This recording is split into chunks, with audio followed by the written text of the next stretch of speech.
ఇక ఈ రోజు నాగర్ కర్నూలు జిల్లా ప్రధాన వార్తలు చూసినట్లయితే కల్వకుర్తి మండలం తర్నికల్ గ్రామానికి రెగ్యులర్ ఏఈఓ లేకపోవడంతో అనేక ఇబ్బందులు పడుతున్నామని చెప్పేసి అక్కడ ఉన్నటువంటి ఏఈఓ నెల రోజులకు పైగా మెటర్నిటీ లీవ్ లో వెళ్ళిందని చెప్పేసి ఆ స్థానంలో రెగ్యులర్ ఏఈఓ లేక రైతులము అనేక ఇబ్బందులు పడుతున్నామని చెప్పేసి ఈ రోజు తర్నికల్ గ్రామానికి సంబంధించినటువంటి రైతులు బీఆర్ఎస్ నేతలు కల్వకుర్తిలోని ఏడీఏ కార్యాలయం ముందు బైఠాయించి ధర్నాకు దిగినటువంటి పరిస్థితి కనిపించింది. గత కొన్ని రోజులుగా రైతులకు అనేక ఇబ్బందులు పడుతున్నామని చెప్పేసి ఈ ప్రభుత్వంలో పత్తి అమ్ముకోవాలంటే ఇప్పటికే అనేక కొర్రీలు ఉన్నాయని చెప్పేసి 7 క్వింటాల నియమాన్ని అధిగమించాలంటే ఖచ్చితంగా ఏఈఓ లాగిన్ లో దాన్ని సవరించుకోవాల్సినటువంటి అంశంగా మారిందని చెప్పేసి ప్రస్తుత తరుణంలో పత్తి అమ్ముకోవాలంటే అనేక ఇబ్బందుల్లో ఏఈఓ లేక మరింత ఇబ్బందిగా మారిందని చెప్పేసి కూడా రైతులు ఆవేదన వ్యక్తం చేసినటువంటి పరిస్థితి కనిపించింది. ఇప్పటికైనా ఉన్నతాధికారులు స్పందించి వెంటనే తర్నికల్ గ్రామానికి రెగ్యులర్ ఏఈఓ నియమించాలని, తాత్కాలిక ఏఈఓ నియమిస్తే వాళ్ళు అక్కడికి రావట్లేదని చెప్పేసి మా సమస్యలు పరిష్కరించలేదని చెప్పేసి కూడా వాళ్ళు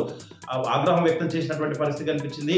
ఎట్టి పరిస్థితుల్లో రెగ్యులర్ ఏఈఓను నియమించకపోతే పెద్ద ఎత్తున ఆందోళనకు దిగుతామని చెప్పేసి కూడా తర్నికల్ గ్రామ రైతులు బీఆర్ఎస్ నేతలు ప్రభుత్వాన్ని హెచ్చరించినటువంటి పరిస్థితి కనిపించింది.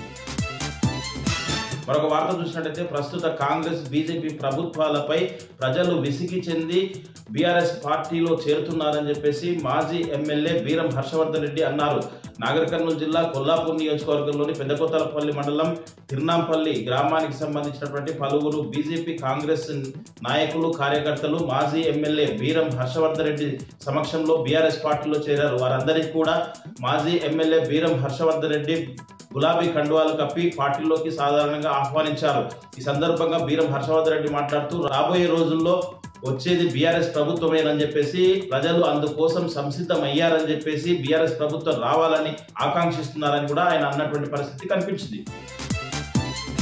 మరొక వార్త చూసినట్టయితే కల్వకుర్తిలో సేవ్ గచ్చుబావి పేరిట గత 13 రోజుల నుంచి యువకులు చేస్తున్నటువంటి శ్రమదానంతో పాటు పూడికెత్తీత పనులు ఎంతో నిర్విరామంగా ముందుకు సాగుతూ ఉన్నాయి.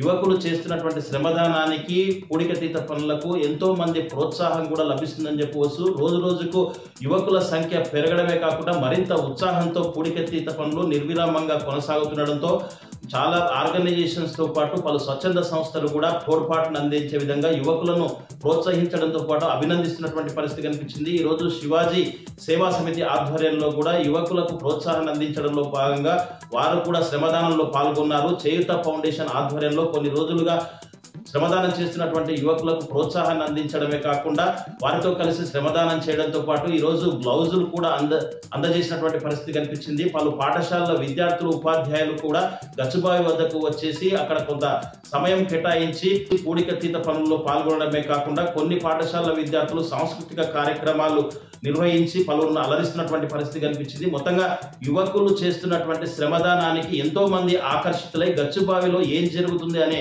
అంశంలో భాగంగా అక్కడికి వచ్చేసి చూసి అక్కడ జరుగుతున్నటువంటి పనులను వీడియోలు తీయడమే కాకుండా సెల్ఫీలు దిగి ఎంతో ఆనందాన్ని అనుభూతిని పొందుతున్నటువంటి పరిస్థితి కనిపించింది. మొత్తంగా యువకులు చేస్తున్నటువంటి ఈ శ్రమను కూడా వాళ్ళు అభినందించడమే కాకుండా గచ్చుబావి ప్రస్తుతం అయితే ఎంతో సందడిగా పర్యాటకులు కూడా సందడిగా మారిందని చెప్పవచ్చు.